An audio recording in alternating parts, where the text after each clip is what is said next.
আছি, ভালো আছি। তো কালকে লাইভে এসেছিলাম, কালকে লাইভে এসে কিছু কথা বলেছিলাম। তো আজকেও আবার আসতে হলো। ১ম বিষয়টা হচ্ছে ১ম এটা নিয়েই কথা বলছি। আমি আজ কারোর সম্পর্কে কোনো কথা মানে বলব না। কারোর সম্পর্কে বলব না। আমি আমার কথা বলব আজকে। আমার কথা। যে কালকের লাইভ দেখে অনেকে বলছে, অনেকে ভিডিও নামিয়েছে, বলেছে যে হাতে নেল পালিশ কেন পড়েছি? এটা নিয়ে অনেক কিছু বলেছে। তো আমি যে দিদিটার বাড়িতে গেছিলাম না? তো ওই দিদিটাকে তো দেখেছো আমার পাশে। একটু শৌখিন টাইপের। তো উনি না আমার অবস্থা দেখে উনি মানে আমাকে পড়িয়ে দিয়েছিল। যে কেমন হয়ে গেছো তুমি? আর বাড়িতে যখন থাকি না, এখন আমি বাড়িতে আছি।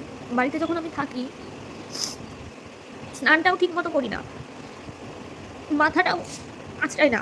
বোন এসে মাঝে, মাঝে মাথাটা আঁচড়ে চুলটা বেঁধে দেয়। বলে তোকে কেমন পাগলের মতো লাগছে। খাই না। এমন হয় যে আমি জল খেয়ে থাকি সারাদিন। তো এইগুলো তো কেউ দেখে না। আসলে আমি তো এগুলো দেখাই না, না? এগুলো আমি দেখাই না কাউকে। ক্যামেরা করি না। এগুলো ক্যামেরার পেছনে হয়। আর যে নেল পালিশটা সত্যি বলছি, আমি যদি অত ভেবে মানে অত যদি ভাবতাম না, আমি হয়তো লাগাতেই দিতাম না। কালকে কাঁদিনি। মানে স্ট্রং হয়ে কথা বলেছিলাম। কিছু, কিছু দি ভাই, বোনেরা, ভাইরা এত পাশে দাঁড়িয়েছিল না আমার। বলছে যে আ শক্ত হও। আমার কাজে ফিরতে হবে, শক্ত হও। আমার মনে হয় শক্ত হওয়াটাই না, আমি তো শক্ত হওয়াটাই ভুল। ভুল করেছিলাম। আর কত কাঁদবো? কত কাঁদবো? আমার মাথার প্রবলেম আছে। বেশি কাঁদলে মাথায় প্রচুর ব্যথা হয়। কালকে ওই দি ভাইয়ের বাড়িতেও মানে শরীরটা খারাপ ছিল। আমি বলেছিলাম হয়তো মাথা প্রচুর যন্ত্রণা করছিল, ব্যথা করছিল। ওষুধ খেয়ে তারপরে আমি লাইভটা করতে আসলাম। আর আমি যদি কাঁদতাম না, আমি কাঁদলে তোমাদের সাথে সবটা শেয়ার করতে পারতাম না। আমার ১ম লাইভটা হয়তো দেখেছো, আমি সব কথা বলতে পারি না। আমি না গুছিয়ে কথা বলতে পারি না। গুছিয়ে কথা বলতে আরিয়ান খুব ভালো পারত। খুব ভালো পারত। ওই বেশিরভাগ দেখতে না ব্লগে ওই কথা বলত। আমি বেশি একটা কথা বলতাম না। তো কালকে অনেকে ভিডিও করেছো, আমার বোনের সম্পর্কেও বলেছো। আমার এই ব্যাপারটা আমার বোনকে কেন টেনেছো আমি জানি না। আমার বোন নাকি মানে বিয়ে করে সংসার করতে যায়নি, পুতুল খেলতে গেছিল। তো প্রথমে আসি আমার বিষয়টা নিয়ে। আমার তো প্রথমে আমার বিয়ে হয়েছিল, ১৯ বছর বয়সে বিয়ে হয়েছিল আমার। তো আমি ওই ব্যাপারটাও কখনো বলিনি সোশ্যাল মিডিয়াতে, কারণ আমি ওই যেটা হয়ে গেছে হয়ে গেছে, ওটা নিয়ে আমি কারোর মান সম্মান মানে করতে চাইনি। মিথ্যা রিম্পা বলছে, মিথ্যাবাদী চুপ কর, তোর পোল খোলার দরকার। এতদিন সবাইকে জোর গলাতে বলেছিস তোর বর হিন্দু, আমাদের বিয়ের ভিডিওতে দেখো হিন্দু মতে বিয়ে হয়েছে, এত মিথ্যা বলেছিস। আরে একটা হিন্দু মুসলিম বিয়ে হতেই পারে ভালোবেসে। আমাকে বলছো না কাকে বলছো বুঝতে পারলাম না। আমি একটা একটা করে কমেন্ট দেবো, এত কমেন্ট আসে না, পড়তে পারি না। তুই কি পাগল না খ্যাপা? যেটা বলবে, যেটা বলবে, এখন তো পাগলই হয়ে গেছে।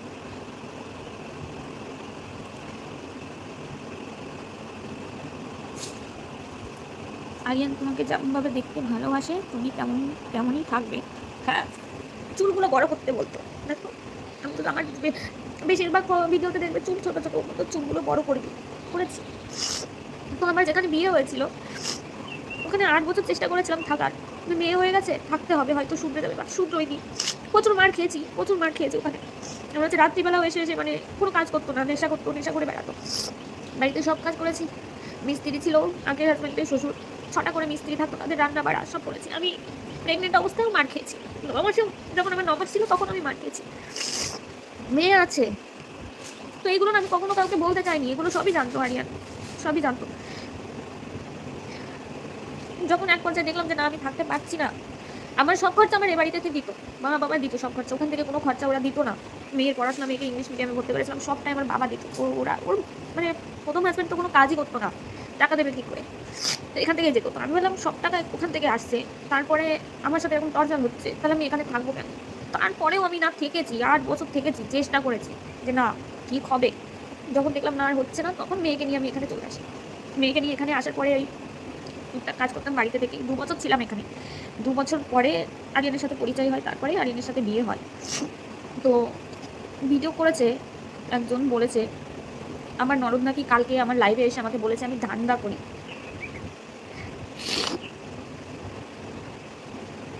আরিয়ান যদি থাকতো তাহলে মনে হয় এই কথাগুলো আমার শুনতে হতো না। বলছে, উনি বলেছে আমি বডি পাঠাইনি, আমি গোয়া গেছি ঘুরতে, বাংলাদেশ গেছি ঘুরতে, আমি বডি পাঠাইনি।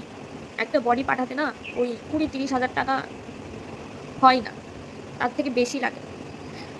আর এই মুহূর্তে আমার মেয়েকে স্কুলে ভর্তি করতে প্রচুর টাকা লেগেছে। মাসে মাসে ৮,০০০ টাকা করে যায়। আমার বাবা একা একা খাটে তো, ভাই দাদা কেউ নেই। আমি সোশ্যাল মিডিয়া থেকে 6 মাস কোনো পেমেন্ট পাইনি। আরিয়ান হায়দ্রাবাদ যাওয়ার পরে 2 মাস 3 মাস পেয়েছিলাম। তারপরে 6 মাস কোনো পেমেন্ট আমি পাইনি এখান থেকে, সোশ্যাল মিডিয়া থেকে, কারণ আমি অ্যাক্টিভ ছিলাম না ভালোভাবে। আর আমার একা ভিডিও করতে ইচ্ছা করতো না, আরিয়ান ছিল না বলে। তো আমি যদি সেরকম হতাম না, তাহলে টাকায় টাকায় মনে হয় ভরে ভরে যেত। একটা ভিডিও আমি করে দেখাচ্ছি। আর হ্যাঁ, সবাই অনেকে বলছে যে কি, আমি আমার লাভ স্টোরিতে বলেছিলাম যে আরিয়ান জিন্স পছন্দ করতো না পছন্দ, কিন্তু পরে এসে দেখেছে আমাদের এখানে তো সবাই পরে, তখন পছন্দ করতো। দেখবে আমার একটা পিঙ্ক কালারের জিন্স আছে, ওটা কিন্তু আরিয়ানই কিনে দিয়েছিল আমাকে। যত শর্ট ড্রেস আমি পরেছি সব কিন্তু আরিয়ানই কিনে দেয় অনলাইন থেকে। ও মানে স্টার্টিং পছন্দ করতো না, হ্যাঁ করতো না। আর ও যে বলছো আলিয়ার সাথে আগে কথা বলতাম, আলিয়ার সাথে কেমন কথা বলতাম, আরিয়ানের ফোন থেকে কথা বলতাম, মাঝে মাঝে আমার ফোন থেকে লুকিয়ে কথা বলতাম, কন্টিনিউ না, হয়তো 1 সপ্তাহ 2 সপ্তাহ পরে। আর যখন আরিয়ান হায়দ্রাবাদে ছিল 9 মাস, তখন আলিয়ার সাথে আমার কোনো কথাই হয়নি, 9 মাস কোনো কথা হয়নি আলিয়ার সাথে। আলিয়াও কখনো আমাকে ফোন করেনি, ওর ভাই যখন ওখানে ছিল। আরিয়ানের সাথে কথা হতো কিনা, খুব হতো কিনা সেটাও আমি বলবো না। আর এই যে আরিয়ান যখন এখানে আসলো, আসার পরে আরিয়ানের কিছু কিছু কাজ আমার ভালো লাগেনি, যেটা যেমন মানে আমি সংসারে কোনো কিছু একটা করছি সেটা নিয়ে ও নষ্ট করে দিচ্ছে, এরকম এগুলো আমার ভালো লাগতো না বলে ওর বোনকে আমি জানাতাম যে তোমার ভাই এরকম করছে ওরকম করছে, যে জানাতাম যে এরকম করলে তো হয় না, সংসারের জিনিস নিয়ে যদি ও নষ্ট করে তাহলে তো হয় না। ব্যাস এইভাবে কন্টিনিউ, এইভাবে ওর সাথে আমার কথা হতো না।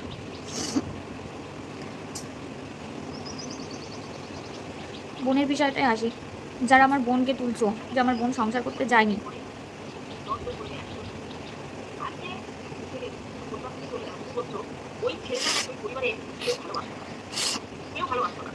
হ্যাঁ বলছে কেউ ভালোবাসতো না ছেলেটা। হ্যাঁ, আরিয়ান আরিয়ান আমাকে প্রথমে বলেছিল যে ওর ফ্যামিলির কেউ নেই, আমাকে বলেছিল কেউ নেই, ও নানির কাছে মানুষ। এরকম তো অনেক আছে তাই না, যে মা বাবা নেই, ঠাম্মি কিংবা দিদা তাদের কাছে মানুষ, আমি ওটাই ভেবেছিলাম। আর ও যখন বলেছিল না যে মামা বাড়িতে ওর সাথে টর্চার হয়েছিল, খেতে পারতো না ঠিক মতো, আমার না একটা মায়া এসে গেছিলো ওর প্রতি, জানো তো, একটা মায়া এসে গেছিলো, মায়া কাজ করেছিল যে এরকম কষ্ট করেছে। কিন্তু আমি তখন বিশ্বাস করো জানতাম না যে ওর ফ্যামিলি আছে। আমি বিয়ের 3-4 মাস পরে আমি জানতে পারি যে ফ্যামিলি আছে। কেন লুকিয়েছিল, কিসের জন্য লুকিয়েছিল, ওটাই আমি জানি না। কারোর কথা কান দিচ্ছি না, কিন্তু এমন এমন কথা, মানে এমন এমন কন্ট্রোভার্সি হচ্ছে, মানে অনেক নেগেটিভ ভিডিও করছে, অনেক পজিটিভ ভিডিও করছে। আমি বলছি না যে আমার জন্য পজিটিভই করতে হবে, নেগেটিভ হ্যাঁ হতেই পারে, ওয়াইটিতে সবাই ভালো, মানে সবাইকে পছন্দ করে না, আমাকে পছন্দ নাই করতে পারে, কিন্তু তোমরা যখন ভিডিও করছো জেনে ভিডিও করো, সবটা জেনে ভিডিও করলে আমার মনে হয় ভালো হয়, সবটা জেনে ভিডিও করো। এইভাবে মানে জানা নেই শোনা নেই এভাবে ভিডিও করছে, মানে এমন একটা কথা বলছে, মানে সত্যি গায়ে লাগছে। আমার কি হচ্ছে জানো তো, না আমি রাতে ঠিক করে ঘুমোতে পারছি না, কিছু খেতে পারছি, আমার মানে মানসিক একটা টর্চার হচ্ছে। আর একজন বলেছে যে আমি হয়তো ভয় পাচ্ছি, আমি কিসের ভয় পাবো, আমার কিসের ভয় আছে, আমি হয়তো ভয় পাচ্ছি বলে আমি এসেছি। আমি ওয়াইটিতে এর জন্য এসেছিলাম যে তার বোন আমাকে এখানে কমেন্ট করছে, যারা কন্ট্রোভার্সি করছে তাদেরকে গিয়ে কমেন্ট করছে। আমি শুধু এটাই জানাতে এসেছিলাম যে তোমার যখন সন্দেহ হচ্ছে, তোমার কাছে যখন প্রমাণ আছে, তাহলে তুমি এখানে আসো, এখানে এসে কথা বলো, এখানে থানাতে যাও, আমি থানার নাম্বারও তাকে দিয়ে দিয়েছি, থানাতে যাও, থানাতে গিয়ে তুমি বলো, এটাই আমি বলতেছিলাম। আর ওরা চাইছে আমি যেন ওআইটিতে না কাজ করি, আমি ওআইটিটা পুরো ডিলিট করে দিই, ওরা সেটাই চাইছে। আমি বলেছি যে আরিয়ানের স্বপ্ন ছিল, আরিয়ানের মানে আমি তো স্টার্টিং মানে পরে এসে আমি ভিডিও করতে চাইনি, যে আমি আর ভিডিও করবো না, ও মানে খুব ভালো লাগতো না, ও আমাকে জোর করে করাতো। এখন আমি চাইছি যে না, ও মানে এই এই ইউটিউব ইনস্টাগ্রাম ফেসবুক ও খুব ভালোবাসতো, ভীষণ ভালোবাসতো, ভীষণ। তো আমি চাইছিলাম যে ওর স্বপ্নটা চেষ্টা করার, যে পূরণ করতে পারিনি না, কিন্তু ওর বোন বলছে ওর স্বপ্ন ওর সাথে চলে গেছে, তুমি এখানে করো না, ভিডিও ছেড়ো না, ওর বোন এটাই বলছে। আমি এর জন্য আসতে চাইছিলাম যে এইখানটায় যেন ও খারাপ না বানায় আমাকে, কারণ আরিয়ান শুধুমাত্র আমার জন্য এটাই রেখে গেছে, আর কিচ্ছু রেখে যায়নি আমার জন্য। কালকে বলছে যে আমি নর্মাল ছিলাম, নর্মালভাবে কথা বলেছি, এরকম বলছে। ওই যে বললাম সবাই আমাকে সাহস দিচ্ছে, তার জন্য নর্মাল হওয়ার চেষ্টা করছিলাম, ভালো থাকার চেষ্টা করছিলাম। এরকম কিছু না যে আমার মনের মধ্যে নেই, সবসময় মনের মধ্যে আছে। বাড়িতে আজকে নেল পালিশ নিয়ে কথা বলেছে, বাড়িতে এই যে সাদা ওড়না নাইটি পরি না, আমার মা ভীষণ কষ্ট পায়, মাঝখানে শীতে কাটি, তবু আশেপাশের মাঝিরা বলে যে মাঝখানে শীতে কাটবি না, সাইডে শীতে কাটবি। ঘরের মধ্যে থাকি, আশপাশ থেকে বৌদি কাকি ওরা এসে বলে যে বাইরে আসবি, আমাদের সাথে একটু কথা বলবি। এগুলো সত্যি আমি দেখাতে পারছি না, যদি আজকে দেখাতাম তাহলে হয়তো আমি ভর হয়ে যেতাম, এখানে ভর হয়ে যেতাম। আজকে দিভাইটা আমাকে জোর করে পড়িয়ে দিয়েছে বলে আজকে এত কথা আমি এরকম নর্মালভাবে কেন কথা বলতে পারছি, নর্মাল কথা দেখে সবার ডাউট হচ্ছে, মানে অনেক কথা বলছে ওয়াইটিতে, অনেক কথা বলছে। আমি কন্ট্রোভার্সি কেন চাইতাম না, আমরা 3 বোন ছিলাম, আমি সবার বড়, আমার মেজো বোনটা মারা গেছে, আর ছোটো বোন আছে। মেজো বোনটার প্যারালাইসিস টাইপের ছিল, ছোটোর থেকেই হাঁটা চলাফেরা করতে পারতো না, 22 বছরে মারা গেছে। তো আমার ওই বোনটাও যখন মানে অসুস্থ ছিল না, আমার ওই আগে শ্বশুরবাড়িতেও মানে খুব টর্চার হতো। তখন জানো তো আমি বাবাকে কিছু জানাতাম না, মাকে জানাতাম না। কেন জানো? কারণ বোনকে নিয়ে অলরেডি টেনশনে এসেছে, তারপর যদি আমি আমার কথা বলি কেমন হয়, এর জন্য আমি কিছু জানাতাম না। কন্ট্রোভার্সিটা হলে আমাদের ভিডিও সবাই দেখে, এখানে ভয় লাগে। বাবার 2বার স্ট্রোক হয়ে গেছে, হয়তো বাবা দেখবে, দেখে হয়তো বাবার শরীরটা আবার খারাপ হয়ে যাবে। আর বাড়িতে না আমি কাঁদতে পারি না, দেখো আমি লাইভ করছি ঘরে দরজা দিয়ে, বাড়িতে কাঁদলেই না বাবার চিন্তা হয়, বুকে ব্যথা হয়, এরকম বাড়িতে কাঁদতে পারি না। হ্যাঁ বলতে পারে এখন কাঁদছি কেন, না আওয়াজ যাবে না, বাইরে দরজা দিয়ে রেখেছি, যদি বুঝতে পারে আমি লাইভ করছি চলে আসবে, কেন চিন্তা করছি। সকালবেলা খেতে বসেও মানে আমি চোখ দিয়ে জল বেরিয়ে যাচ্ছে, বাট তাড়াতাড়ি খেয়ে আমি মানে ওদের সামনে বেশিক্ষণ থাকি না, থাকলে আমার চোখ দিয়ে জল বেরিয়ে যায়, থাকতে পারি না।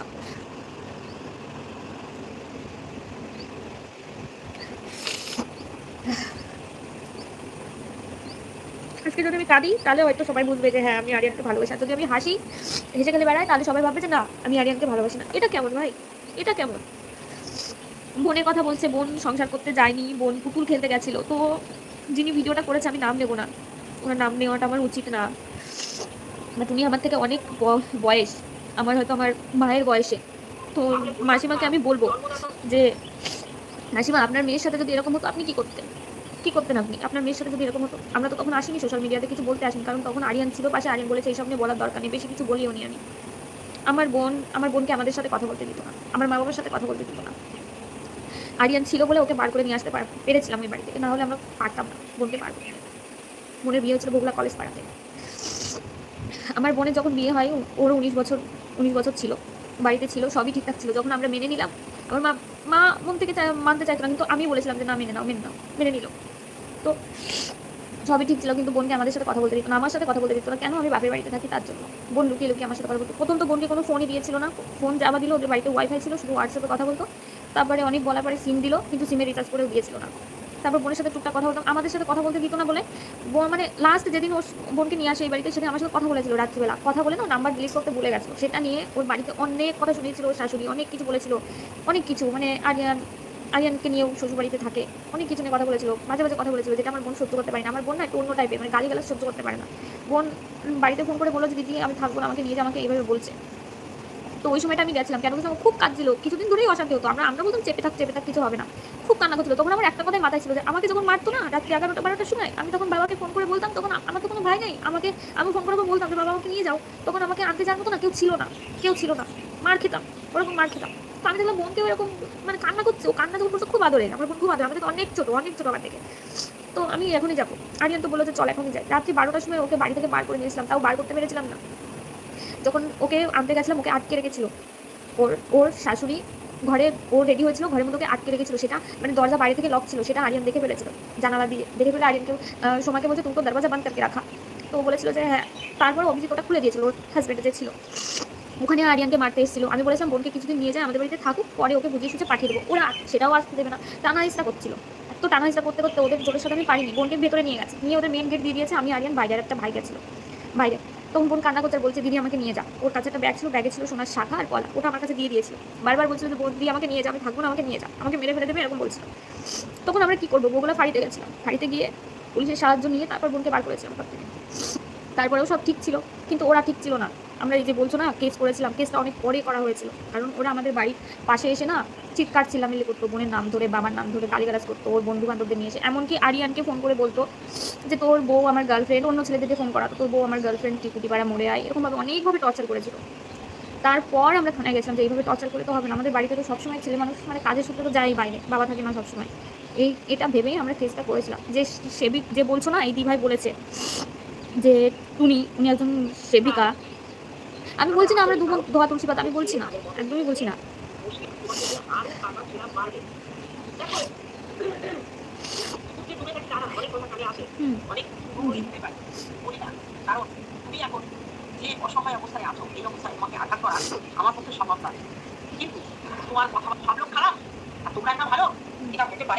না না একদম বলছি না আমরা ভালো। তুমি কি বোঝাতে চাইছো? তোমার বিরুদ্ধে বারবার তুমি একটা কথা বলো যে টুনির কথা বললে, টুনি আজকে আমার বোনের কথা এসেছে বলে আমি বোনের কথাটা বলছি, নাহলে আমি আসতাম না, বলতাম না। আমি জানি এটা নিয়ে আবার কন্ট্রোভার্সি হবে, আমি আর কিছু বলবো না। আর আমি যে বলছি না পুলিশের ভয় দেখাচ্ছি সবাইকে, সবাইকে পুলিশের ভয় দেখায়নি। আমি বলেছি পোস্টমর্টম রিপোর্টটা আসুক, তারপরে ভিডিওটা করো, যে মার্ডার হয়েছে না অ্যাক্সিডেন্ট হয়েছে, পোস্টমর্টম রিপোর্টটা আসুক, এটা বলতে চেয়েছিলাম। থানা থেকেও এটাই বলছে, পোস্টমর্টম রিপোর্টটা আসুক। তো উনি বললো যে টুনির কথা বললো, টুনি ফোন করেছিল, বলেছিল আমরা কৃষ্ণনগর থেকে আসবো, তোমাদের কথা শুনবো, সেই কথা বলেছিল। আমি তখন এনাকে চিনতামই না, জানতামই না যে ইনি এরকম নিউজ করে বেড়ায়, জানতাম না। তারপর উনি আসে, আমাদের বাড়িতে আসে একদিন, হঠাৎ করে না জানিয়ে আসে। ওনার সাথে একটা ছেলে এসেছিল, যে ছেলেটা, ওনার নামও অভিজিৎ সরকার, উনি হবিবপুরের, আমার এক্স হাজব্যান্ডের ওখানে বাড়ি, আমার এক্স হাজব্যান্ডকেও চেনে উনি। তো আমি চিনতাম না ওনাকে, তখন আমি চিনিনি। যখন এসেছিলো বাড়িতে, উনি বাড়িতে আসলো, ওনাকে আমি খারাপও বলবো না, আবার খারাপ বলবো। রাস্তা থেকে মাইক নিয়ে কথা বলেছে। এবার তুমি যে আমার বাড়ি আসছো, তোমার তো একটা পারমিশন অবশ্যই নেওয়া উচিত, যে তোমাদের এগুলো আমি ভিডিও করছি, ভিডিও করে আমি ছাড়বো, তাই তো? ভিডিওটা ভালো করে দেখবে। সবাই মুখে মাস্ক লাগিয়েছিল, ওরা না কেউ মানে টুনির দলের কেউ ছিল না, ওরা সবাই ছিল সোমার এক্স শ্বশুরবাড়ির লোকজন। সোমা দেখে সবাইকে চিনতে পেরেছিল, শুধু 2-1টা মেয়ে ছিল ওই ওনার মানে ওনার সাথে। তো উনি যখন বাড়িতে এসে যে অভিজিৎ ভিডিও করেছিল, উনি কিন্তু কন্টিনিউ ভিডিও করেনি, ভিডিও যে করছে সেটা আমরা বুঝতেও পারিনি। করছে, নামাচ্ছে, করছে, মেন কথাগুলো নিচ্ছে, মানে পুরো উনি ঠিক আছে, উনি যদি সমিতির মানে লোক হয় ঠিক আছে, উনি পুরো লাইভ করতে করতে আসবে, পুরো লাইভ করতে করতে দেখাবে, তাই না? কেটে এডিট করে সুন্দর করে, উনি এত কোনো মানে হয় না। ভিডিওটা করেছে পুরো, মানে আমাদের কোনো কথা শুনেনি, আমাদের পাড়ার লোকের কোনো কথা শুনেনি। লাস্ট দিকে আমাদের পাড়ার লোক খেপে গেছিলো ওদের ওপর, ওরা তাড়াতাড়ি বেরিয়ে গেছিলো। মানে ওই মহিলা যেভাবে আমার বোনের সাথে কথা বলছিল, ওনার কথা আমার বোনের মুখে লাগিয়ে দিচ্ছিল। ওখানে কি বড় টাইটেল হয়ে গেল, হরলিক্সটা তো ভাগ্নের হরলিক্স ছিল, কদিন দিয়েছিল আমার বোনের যখন শরীর খারাপ হয়েছিল তখন দিয়েছিল, কন্টিনিউ তো দেয়নি, 2-3 দিন দিয়েই মানে টাইটেল লিখে দিল, বেডে বসে বোন কি বৌমাকে হরলিক্স গুলিয়ে দেয় শাশুড়ি, হয়ে গেল এটা। ভিডিওটা এমনভাবে করলো, আমরা খারাপ, তাও মেনে নিয়েছি যে হ্যাঁ আমরা খারাপ, যা হয়েছে হয়েছে, আমরা খারাপ, আমরা ভালো। আমি বলছি না, এখনো বলছি না আমি ভালো, কিন্তু যারা ভিডিও করছো সঠিকটা জেনে ভিডিও করো। তোমরা দরকার আমার বাড়িতে আসো, এসে আমরা হয়তো মিথ্যা কথা বলছি, আমার পাড়ার সব মানুষ মিথ্যা কথা বলবেন, আমার পাড়ার সবাই খারাপ না, এসে শুনে যাও। আজকে যদি আরিয়ান থাকতো, হয়তো এত বড় বড় বড় কথা আমাকে হয়তো শুনতেও হতো না। তোমাকে নিয়ে কন্ট্রোভার্সি, কারণ তোমার হাজবেন্ড চাইতো না যে কন্ট্রোভার্সি ভালোবাসতো, বুঝতে পারতো না। সোশ্যাল মিডিয়ায় আছো, ট্রোলের শিকার হবে না, এটা তো নয় না। তোমাদের ভিডিও করতে শেষের দিকে এমন কিছু ব্যবহার আচরণ আছে যেটা নিয়ে মানুষের মনে সন্দেহ। শেষের দিকে ব্যবহার আচরণ আরিয়ানের সাথে বলেছে যে শেষের দিকে ব্যবহার আচরণ ভালো ছিল না। কেন ভালো ছিল না? ওই যে আমি ঘরের জিনিস তৈরি করছি, ও সেটা নষ্ট করছে, এটা কার ভালো লাগবে? আমরা যারা আছো, তাদের হাজব্যান্ড যদি ঘরের কোনো একটা জিনিস আমি কিনছি, সেটা নিয়ে গিয়ে ও মানে করে দিচ্ছে, সেটা তাহলে তোমাদের কেমন লাগবে? ভালো লাগবে যে আমি কষ্ট করে করছি এই জিনিসটা, সেটা নিয়ে নষ্ট করে দিচ্ছি? আমি ভিডিও করছি, ইউটিউবে ভিডিও করছি, ইউটিউবের মানে আমি কিছু করতে পারছি না, ইউটিউবের টাকায় আমি কিছু করতে পারছি না, কিন্তু ইউটিউব করছি, আমি খাচ্ছি, কিছু করতে পারছি না, সেটা আমার নষ্ট হয়ে যাচ্ছে। তাহলে কি ইচ্ছা করে ভিডিও করতে? তোমরাই বলো, ইচ্ছা করে ভিডিও করতে? তোমরা কমেন্ট করো। ভিডিও দেখলাম, দিভাই অনেক কিছু বলেছে, ভালো বলেছে, দিভাই আমাকে বুঝিয়েছে, আমি তো একটু বুঝি কম, আমাকে বুঝিয়েছে দিভাইটা। বলেছে যে মেয়েকে বোর্ডিংয়ে দিয়েছে, অনেকে নানান রকম প্রশ্নও করতে পারে মেয়েকে বোর্ডিংয়ে কেন দিয়েছে। আমার মেয়ে না পড়াশোনায় খুব ভালো পড়াশোনায়, কিন্তু আমাদের এখানে থেকে মানে হচ্ছিল না সেটা। বোর্ডিংয়ে দিলাম, পুরো সার্চ করে ভালো একটা বোর্ডিং স্কুলে দিলাম, যেখানে একটু পড়াশোনাটা ভালো হয়, পড়াশোনার মধ্যে থাকে। গ্রামে থাকি তো, ওকে চাইছিলাম যে ও নিজের পায়ে একটু দাঁড়াক, যার জন্য ওকে বোর্ডিং স্কুলে দিয়েছি, যে না থাক, ও পড়াশোনাটা করুক। ওর বোন বলেছে যে আরে নাকি আমার হাজব্যান্ড ছিল না, আমার নাকি ডিভোর্সই হয়নি। আমার আগে যে বিয়ে হয়েছিল ওখানে আমার বিয়ের কোনো প্রুফ ছিল না, মানে রেজিস্ট্রি কিছু হয়নি আমার বিয়ে। ওখানে আমাদের এমনভাবে মানে ডিভোর্সটা হয়েছে, গ্রামের কিছু মানুষ পঞ্চায়েত ডেকে মানে একটা লিখিতভাবে মানে আমরা আলোচনা করে ওখানে আমরা মানে ডিভোর্সটা দিয়েছি। কিন্তু আলিয়া বলছে আমাদের নাকি ডিভোর্সই হয়নি। ডিভোর্স না হলে আমি বিয়েটা করতাম কী করে? তোমরাই বলো।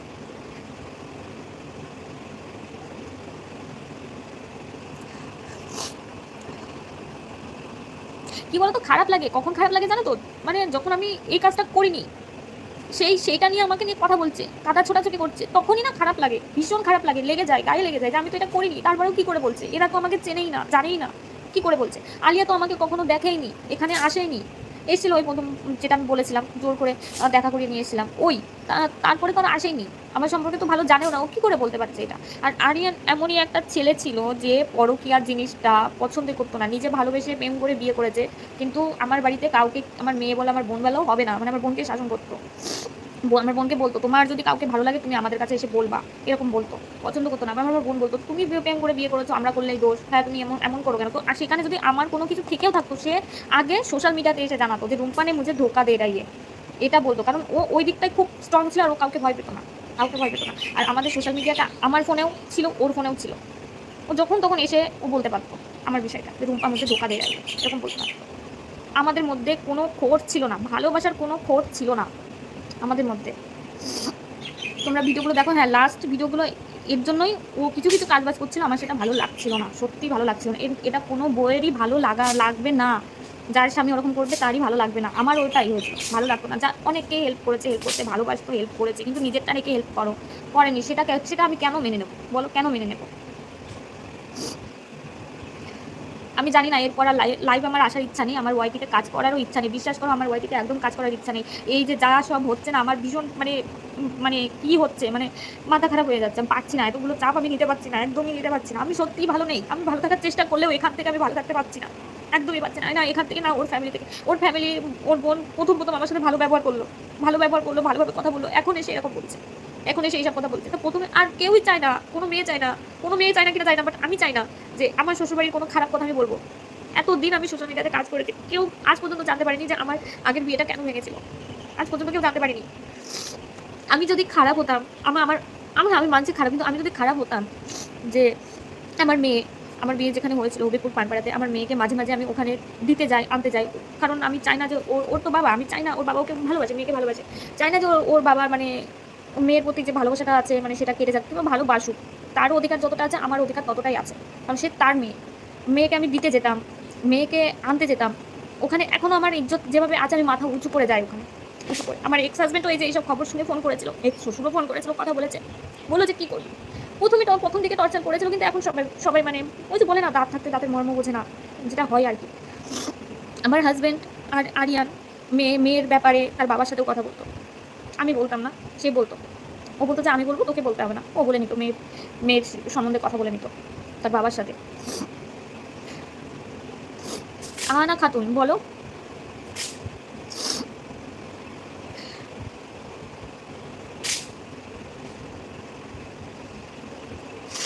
আমি জানি না, ওয়াইটিতে আমার থাকার ইচ্ছা নেই, আমার কাজ করারও ইচ্ছা নেই। ওর বোন চাইছিল আমি ওয়াইটিতে যেন কাজ না করি, ওয়াইটিটা যেন আমি ডিলিট করে দিই, সব কিছু সোশ্যাল মিডিয়া যেন আমি ডিলিট করে দিই। তার জন্য এরকম করছে, তো করুক। আর পোস্টমর্টম রিপোর্ট আমি থানাতে বলে দিয়েছি, পোস্টমর্টম রিপোর্টটা যেন ওর বাড়িতে চলে যায়, ওদের ঠিকানায় চলে যায়, আমার কাছে আসার দরকার, ওদের ঠিকানায় চলে যায়।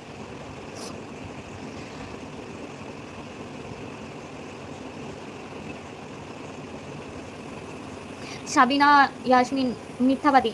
আচ্ছা সাবিনা, আমি তো মিথ্যাবাদী, আমি মিথ্যা কথা বলছি, তাহলে সত্যিটা কি তুমি বলো, কমেন্ট করো এখানে সত্যিটা কি, আমি তাহলে জানতে পারবো যে হ্যাঁ এটা তাহলে সত্যি, এটা আমি যেটা বলছি সেটা মিথ্যা কথা। তুমি বলো তাহলে।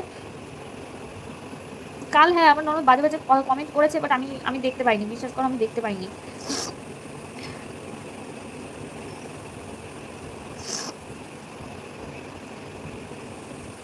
শক্ত কি করে হবো, যখনই এই যে শক্ত হতে গেলেই তো কথা শুনতে হচ্ছে। 1 মাসও হয়নি আমি কেন নীল পালিশ লাগিয়েছি, তাই না? এই যে আজকে চুলটা বেঁধেছি, এটা নিয়েও বলো, চুলটা কেন বাঁধলাম, ঠিক আছে বলো। তোমরাই সবাইকে বলছি না, তোমরাই কিছু কিছু মানুষ, তোমরাই পারো এইগুলো তুলে ধরতে, তোমরাই পারো। আর আমরা না সত্যি এত কিছু ভাবি না গো, এত কিছু ভাবি না।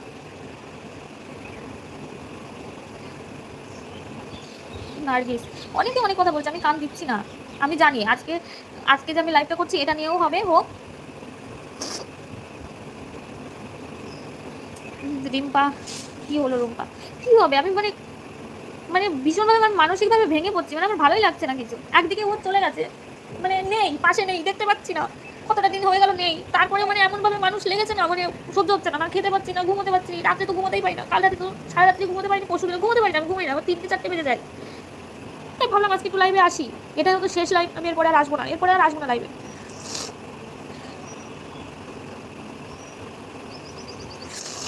যেখানে ওর অ্যাক্সিডেন্ট হয়েছে ওখানে মাঝে মাঝে অ্যাক্সিডেন্ট হয়।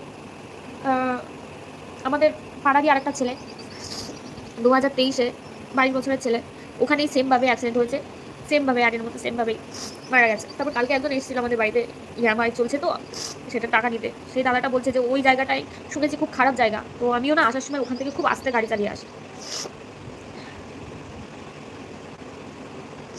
হ্যাঁ, সারিকা যে গেল তার তার মায়ের গেল। একদমই দেখো, আমি কিন্তু বডিটা পাঠাতে চেয়েছিলাম। এবার বডির সাথে কেউ না গেলে বলছে এখান থেকে যেতে হবে, ৩ জন যেতে হবে। এবার আমার তো কেউ নেই, ৩ জনটা আমি পাবো কোথায়? ওদেরকে আমি জানিয়েছিলাম, তখনও জানিয়েছিলাম যে ৩ জন আমি পাবো কোথায়। ওরা বলছে কাউকে বলে পাঠিয়ে দাও। এরকম তো কেউ যায় না বলো, এক জায়গা থেকে আরেক জায়গায় কে যাবে? কে যাবে বলো? তারপরে আমি যেতে চাইলাম, ওরা বললো অ্যাম্বুলেন্সে পাঠাতে। অ্যাম্বুলেন্সে ঠিক আছে, অ্যাম্বুলেন্সে আমি পাঠানোর জন্য রাজি হয়ে গেলাম। আমি বললাম আমি বললাম যে আমি ফ্লাইটে যাচ্ছি, কারণ আমাদের দুজনের একসাথে যাওয়ার কথা ছিল। তো ও বলেছিল যে যদি যাই কখনো দুজন একসাথে যাবো, তো আমি ওকে তো একা পাঠাতে পারবো না, আমিও যাবো। তো আমি বলেছিলাম টিকিট করে দিতে ওর মাসির সাথে। আরিয়ানের মাসির সাথে আমার কথা হয়েছিল। আমি বলেছিলাম যে আন্টি আপ টিকিট বানা দো, মেবি আর আইউ। আমি এটাও বলেছিলাম যে হ্যাঁ, আমাকে আমাকে তোমরা মনে হয় রেখে দাও না, ওখানে ওখানে রেখে দাও, আমি ওখানে থাকি, তোমাদের ওখানে থাকি। কিন্তু টিকিট কেউ করেনি। ওরা বলছে বডিটা রাখো, বডিটা রাখো। তারপর ওর রাখার পরে কিবা তুমি পাঠিয়ে দাও, আমরা তারপরে টাকা টাকা আগে আগে কেউ পাঠাচ্ছে না। ওর মামার মানে ভালোই, ওদের অবস্থা ভালো না, মামার অবস্থা ভালো, মাসিদের অবস্থা ভালো। টাকা ওরা কেউ পাঠাচ্ছে না, শুধু বলছে বডি বডি পাঠাও, বডি পাঠাও। আর ওই যে বললাম না, এটা 30-40 হাজার ব্যাপার না, ওর থেকেও বেশি, ওর থেকেও বেশি। এই যে বলছো গোয়াতে গেছিলো, ঘুরতে গেছিলো, একটা ফ্লাইট টিকিট কত নাই? 7,000, আসা যাওয়া 7,000। আর ওখানে তো আমার দাদার বাড়ি ছিল, গোয়াতে তো দাদার বাড়ি ছিল, দাদার বাড়িতে ছিলাম। তার আর একটা বডি পাঠাতে গেলে কমপক্ষে লাখের কাছাকাছি তো লাগে, লাখ লেগে যায়। আমি যে অ্যাম্বুলেন্সে পাঠাবো, সেই অ্যাম্বুলেন্সের সাথে আলিয়ার কথা পর্যন্ত বলিয়ে দিয়েছি। তারা কথা পর্যন্ত বলেছে যেখান থেকে 3 জন না গেলে বডি এইভাবে যাবে না। আমার কি করার ছিল তখন ওখানে? আমার কি করার ছিল? মর্গের থেকে বলছে আমি বডি দিয়ে দিচ্ছি, যা করার করুন, আমাকে এরকম বলছে।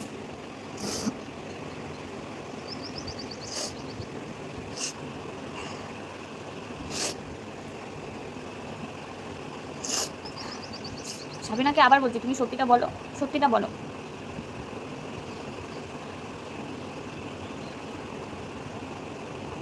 না গো, এইভাবে মনের কষ্ট যায় না। যে ভিডিও করবো আমি, মনের কষ্ট যাবে এখানে, কি জানো তো, এখানে যদি আমি ভিডিও করে মনের কষ্টটা বলতে যাই না, তাহলে এখানে অনেক কিছু হয়ে যায়, অনেক কিছু হয়ে যায়। আমি ভেবেছিলাম মানে যে হয়তো আমি ভালো থাকবো, হয়তো ভিডিও করবো, হয়তো ভালো থাকবো, যাই হোক, কিন্তু না, ভুল ভেবেছিলাম আমি।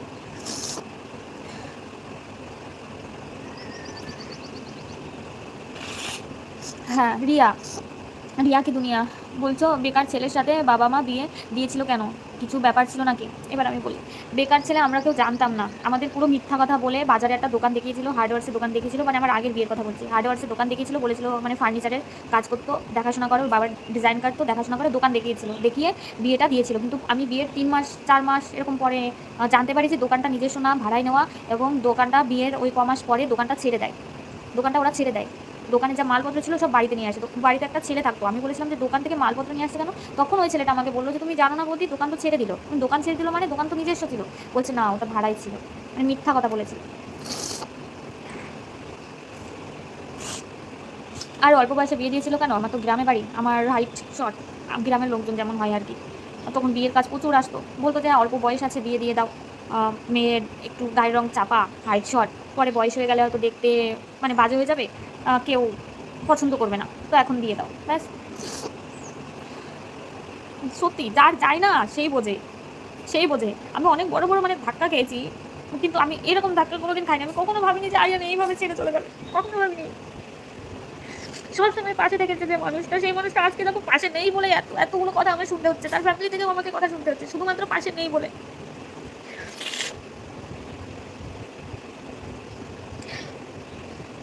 আমি একাই থাকি, সারাদিন ঘরের মধ্যে একা থাকি। এই যে দেখতে পাচ্ছ না, একাই থাকি আমি। আমি নিচে কখনো যাই না।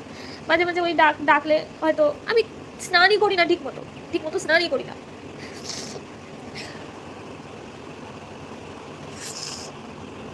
নখটা ও বলেছে যে, অনেকে বলছে যে শ্রাদ্ধে নখ কাটুনি, অ্যাকচুয়ালি কাজ তো আমার বাবা করেছে, আমার না এইসবে কোনো ছিল না, মানে জানি না তো। কাজ আমার বাবা করেছে, বাবাই সব কিছু করেছে।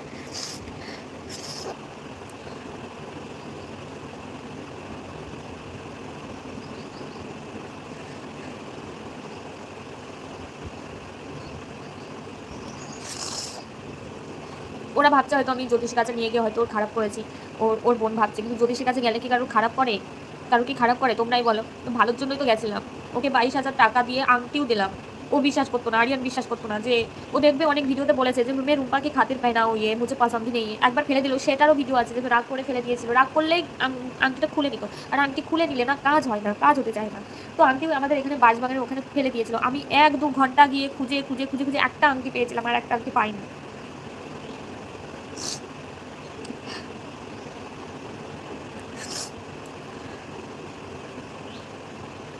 সারিকা, সব নাটক।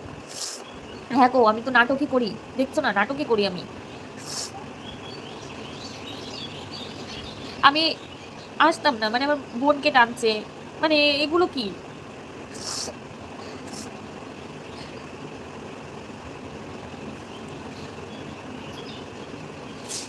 যার যার কন্ট্রোভার্সি করার ইচ্ছা আছে তারা সবাই করো কন্ট্রোভার্সি, আমি আর কিচ্ছু বলছি না, কিচ্ছু বলছি না, আমার আর ভালো লাগছে না, আমি নিতে পারছি না। আর আমার মনে হয় না সোশ্যাল মিডিয়াতে আর আসা হবে, মনে হয় না, কারণ যা হচ্ছে আমার সাথে, আমার সত্যি আমি নিতে পারছি না। আমার মানে বাড়ির অবস্থা, মানে আমি আমি চাইছি আমি ঠিক থাকলে আমার বাবা ঠিক থাকবে।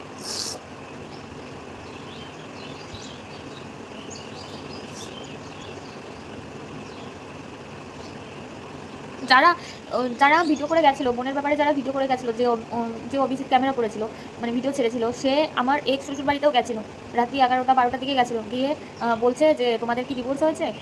মানে আমার ওই এক্স হাজব্যান্ড তখন বাড়িতে ছিল না, ও কোথায় কাজ করে সেখানে ছিল বাইরে কোথায়। সে বিয়ে করেছে, তার একটা মেয়েও হয়েছে, তো সেখানে ছিল। তো ওর ওর মা, মানে আমার এক্স শাশুড়ি পরের দিন আমাকে ফোন করে জানিয়েছে যে এরকম বাড়ির উপরে এসেছিলো, এসে বলছে যে ওদের ডিভোর্স হয়েছে কিনা। তো ওরা বলেছে হ্যাঁ ডিভোর্স হয়ে গেছে। তারপর বলছে ডিভোর্স যদি না হতো তাহলে ওই মেয়েটার মজা দেখাতাম, মানে আমার মজা দেখাবে। তো তারপরে ও ওই এক্স হাজব্যান্ডের নাম্বার চেয়েছিল ওরা, আমরা তো এক্স শাশুড়ি যা বললো সেটাই বলছি আমি। তার কাছে ফোনও করেছিল, এক্স হাজব্যান্ডের কাছে ফোনও করেছিল। সে বলেছিল যে নেক্সট তুই বাড়িতে গেছিস নেক্সট টাইম যদি আমার বাড়িতে যাস তোর কপালে মানে অনেক দুঃখ আছে, আমার মেয়েটা আসা যাওয়া করে আর কিছুই না, তাদের সাথে আমাদের কোনো মানে সেরকম রিলেশন নেই, এটা বলেছিল। তো এখানে যদিও আমাদের দোষ থাকতো, যাই হোক, সবাই হয়তো ওই করতো না, ওরা হয়তো করতো যে না দেখি কি ব্যাপার, তাই না? তো যাই হোক, আমি একটা কথাই বারবার বলবো, আমার বোনকে টেনো না, এর মধ্যে আমার বোনকে টেনো না। আমাকে নিয়ে টানছো, কাদা ছোড়াছড়ি করতো করো, কিন্তু আমার বোনকে টেনো না, আমার বোনকে একদমই টেনো না। এর আগেও আমি সোশ্যাল মিডিয়াতে ছিলাম, এর আগেও যখন আরিয়ান ছিল 3-3.5 লাখ ছিল, তখনও আমার বোনকে নিয়ে একটা মানে এরকম একটা হয়ে গেল, তখনও কিন্তু কেউ করনি, তখনও করা উচিত ছিল, করনি। তো এখন যখন মানে আমার ব্যাপারটা দেখছো, তখন এর মধ্যে আমার বোনের ব্যাপারটা নিয়ে এসো না, একদমই নিয়ে এসো না আমার বোনের ব্যাপারটা। তারপর আমার মেয়ে আছে একটা, আমার মেয়ের বয়স 13 বছর, অনেকটাই বড় হয়ে গেছে। ওকে তো আমি সোশ্যাল মিডিয়ার মধ্যে আনতেও চাই না, একদমই না। কারণ আরিয়ানও কোনোদিন চাইতো না যে আমার মেয়ে সোশ্যাল মিডিয়াতে আসুক, ও শুধু চাইতো আমার মেয়ে পড়াশোনা করুক। আমার মেয়ের দায়িত্ব আরিয়ানের উপর ছিল, আমার মেয়েকে স্কুল থেকে আনা নেওয়া, ওর স্কুলের ম্যামরা পর্যন্ত কান্না করেছে, গার্জেন কল যখন ডাকতো না, আরিয়ান বাবা আরিয়ান আরিয়ান যেত তখন, ঠিক আছে, তখন গার্জেন কল ডাকতো। আমি সাবধানে থাকার চেষ্টা করছি। এই যে পাশের কিছু বোনেরা বলে, আমি মানে মাঝে মাঝে পাগলের মতো করি, তো যে কী হলো, কী হয়ে গেল, আমার সাথে কী হয়ে গেল, আমাকে সবসময় ডাকে, আমি পাচ্ছি না, মানে উল্টো পাল্টা চিন্তা ভাবনা আসে মাথায়। তখন ওই বোনেরা বলে যে দেখ জামাইবাবু কিন্তু অ্যাক্সিডেন্টে গেছে, তো তুই যদি নিজের ইচ্ছে যাস না, তুই ওখানে গিয়ে জিজুকে পাবি না, এরকম করে বোঝাই, জানো তো, এরকম করে বোঝাই আমাকে। তো যাই হোক, আমি একটা কথাই বলবো, আলিয়া কি চাইছে আমি জানি না, হয়তো এই জায়গাটা আমার নষ্ট করতে চাইছে। আর ওর যদি ওর কাছে প্রমাণ থাকে, ও এখানে আসুক, এখানে এসে দেখুক, এখানে কথাবার্তা বলুক। আর আমি থানাতে অলরেডি বলে দিয়েছি যে পোস্টমর্টম রিপোর্টটা যেন ওর ওখানে চলে যায়, আমার এখানে যেন না আসে, ওখানে চলে যায়। হয়তো ওরা এখানেও পাঠাবে, ওখানেও পাঠাবে, জানি না, বাট আমি চাইছি ওখানে চলে যাবে, হ্যাঁ সবটাই ওখানে চলে যাবে। আর এই দিভাই একটা কথা বলেছিল যে 1 কিলোমিটার দূরে অ্যাক্সিডেন্ট হয়েছে, আমরা কি দৌড়ে চলে যেতে পারতাম। তো 1 কিলোমিটার মানে সেটা আমার কোনো আইডিয়া নেই, আমি বলেছিলাম যে 1-2 কিলোমিটার, কিন্তু আমার আইডিয়া নেই কলাতলা থেকে গাজনা কুঠিপাড়া কতটা দূর হয়। যারা চেনো তারা প্লিজ মানে কমেন্ট করো, জানিও কলাতলা থেকে গাজনা কুঠিপাড়া, ওখানে এক দৌড়েও যাওয়া যায় না, এক দৌড়েও যাওয়া যায় না। প্রতিমাদি শরীরটা ভালো নেই, মাথা থেকে যাই না, মন থেকে যাই না, সারাক্ষণ মনে হয় যেন এই ঘরে যখন আসি না, মনে হয় যেন আশেপাশে আছে, হয়তো ডাকছে আমাকে, এরকম মনে হয়।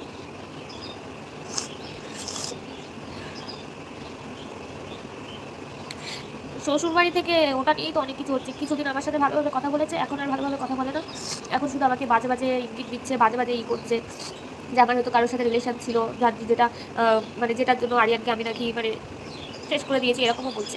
তো আচ্ছা তোমরাই বলো, এত সুন্দর একটা হাজবেন্ড, মানে এত হ্যান্ডসাম, ওকে ছেড়ে কি অন্য ছেলের কাছে যেতে ইচ্ছা করবে? করবে যেতে? বলো তো তোমরাই, করবে?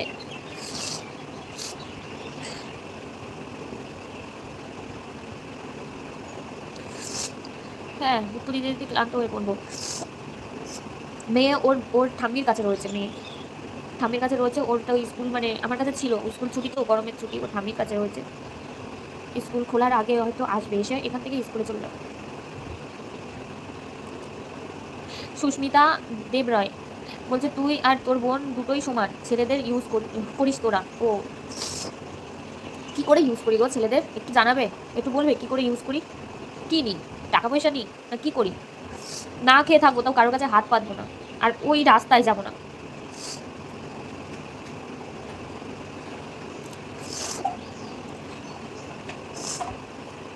যাই হোক, অনেক বাজে কমেন্ট আসছে, আমি আর এখানে থাকতে পারবো না, আমি যাচ্ছি, আমার একদমই ভালো লাগছে না।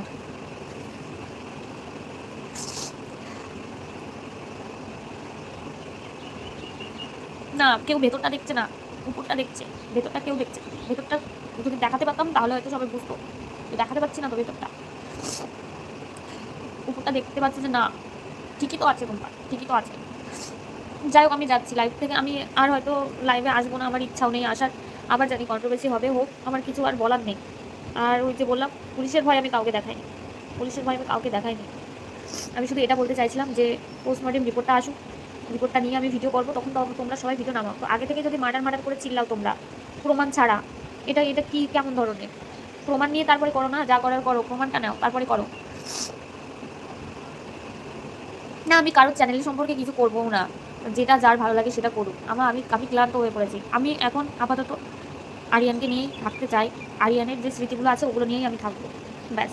আপাতত এগুলো নিয়েই আমি থাকবো, আমি আর কোনো দিকে মাথা ঘামাতে চাই না। তারা ভিডিও করছে করুক, আমার দেখারও টাইম হবে না, কারোর ভিডিও আমি দেখবো না।